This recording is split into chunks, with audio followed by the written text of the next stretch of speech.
Большинство уже винничан и гостей города потихоньку раздевается. Девчонки, мальчишки. Тепло, тепло, тепло. Но сегодня ветрено. Плюс 28 была самая теплая температура в этом году, 26-м. Может быть и 29, и 30 на часок. Ну днем-то на солнце там понятно, что намного жарче. Пока так официально я видел плюс 28.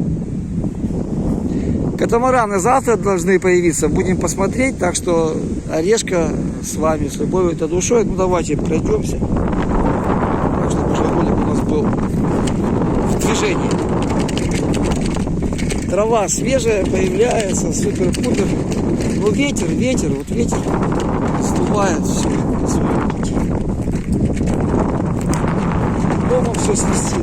Дома еще прохладно, но прогревается. Потихоньку наши дома. Потихоньку прогревается. Вот там женсовет. Женский коллектив. Вот цунами, волны. Пишу себе. Не знаю, получится у меня поймать, не получится половить что-то сегодня.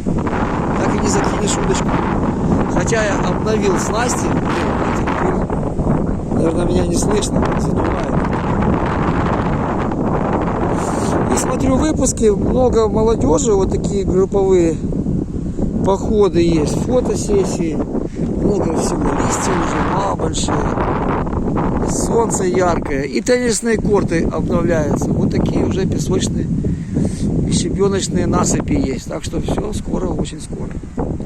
Благодаря Лазараку, да, так что нормально здесь такое очень. Кстати, на пятницу, это завтра у нас, кратковременные дожди обещают. Так что будем посмотреть, что и как завтра.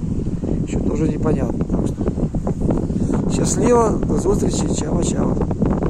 И хоккей сегодня, Казахстан, Украина в 5 часов. Надо как-то посмотреть. Чао, бомбина.